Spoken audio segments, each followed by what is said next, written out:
எட்டாவது அறிவிப்பு, ஓட்டுநர் பயிற்சி பெற மாநில அளவில் ஒரு பயிற்சி மையம், மண்டல அளவில் 2 பயிற்சி மையங்கள் மற்றும் மாவட்டத்திற்கு ஒரு ஓட்டுநர் பயிற்சி பள்ளி ஆகியவை தொடங்கப்படும்.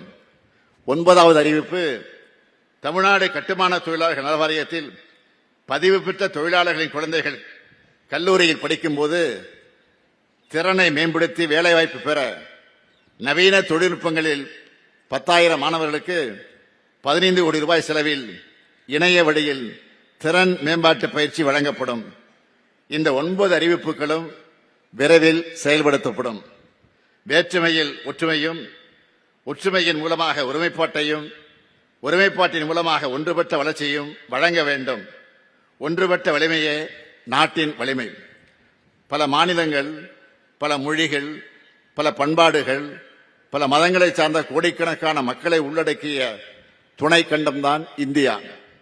அனைத்து வேற்றுமைகளையும் கடந்து நாம் பீடு நடை போட அனைவரும் இந்தியராய் ஒருங்கிணைந்து செயல்பட காரணம் நமது அரசியலமைப்பு சட்டம். புரட்சியாளர் அம்பேத்கர் அவர்கள் வகுத்தளித்த இந்த வரலாற்று சாசனத்தில் ஒன்றிய அரசும் மாநில அரசுகளும் இணைந்து மக்கள் பணியாற்றுவதற்கு தேவையான அதிகார பகிர்வு தெளிவாக வரையறுக்கப்பட்டுள்ளது. ஆனால் கடந்த 75 ஆண்டுகளில் நமது அரசியல் களம் கண்ட மாற்றங்களால் இந்த அதிகார பகிர்வில் மாநில அரசுகளின் பங்கு தொடர்ந்து குறைந்து வருவது வருத்தம் அளிக்கிறது.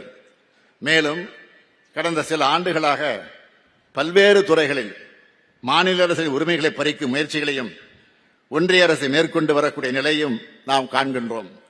மக்களின் எதிர்பார்ப்புகளை நிறைவேற்றிட மக்களுக்கு அருகிலிருந்து செயல்படும் மாநில அரசுகளுக்கு படிப்படியாக கூடுதல் அதிகாரங்கள் தேவைப்படும் சூழலில் இதற்கு நேர்மாறாக கல்வி, மருத்துவம் போன்ற முக்கிய துறைகளில் மாநில அரசின் உரிமைகளை தொடர்ந்து பறிக்கப்படுகின்றன. ஒன்றிய அரசு சட்டங்கள் மூலமாகவும் நீதிமன்ற தீர்ப்புகளாலும் மாநில அரசுகளுக்கான நிதி பங்கீட்டிலும் திட்டங்களிலும் ஒன்றிய அரசு காட்டும் பாரபட்சத்தாலும் ஒன்றிய அரசை சார்ந்திருக்கக்கூடிய நிலைக்கு மாநில அரசுகள் தள்ளப்பட்டு வருகின்றன.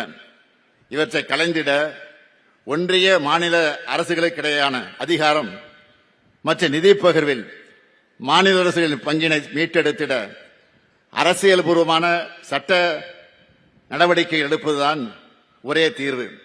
இதற்கான முன்முயற்சிகளை நிறைவேற்றி முடிப்பதற்கான தக்க தருணம் தற்போது வந்துவிட்டது என இந்த விடுதலை நாளில் உறுதியாக நம்புகிறேன். மாநிலத்துக்கு கிடைக்க வேண்டிய, தரப்பட வேண்டிய நிதியை எப்போதும் போராடி வாதாடி வழக்கு போட்டு பெற வேண்டிய நிலைமையில் இருப்பது கூட்டாட்சி இந்தியாவுக்கு அழகல்ல. இது மாநிலத்தின் வளர்ச்சியும் பாதிக்கும், இந்தியாவின் வளர்ச்சியும் பாதிக்கும். சுய சார்புடனும் தனித்துவமான அடையாளங்களுடன் ஒவ்வொரு மாநிலமும் செழித்து வளரும் போதுதான் ஒன்றுபட்ட வலிமையான இந்திய திருநாடு உலக அரங்கில் உயர்ந்து நிற்கும். தமிழ்நாட்டின் உன்னதமான கோட்பாடுகளை இந்தியா முழுமைக்கும் செயல்படுத்தி காட்டும் கடமையும் பொறுப்பும் நமக்கு உண்டு. தமிழ்நாட்டு மக்களுக்கு உங்களில் ஒருவனாக, இந்திய நாட்டு மக்களுக்கு தமிழ்நாட்டின் முதலமைச்சராக எனது மனமார்ந்த விடுதலை நாள் நல்வாழ்த்துக்களை மீண்டும் தெரிவித்து எனது உரையை நிறைவு செய்கிறேன். நன்றி, வணக்கம்.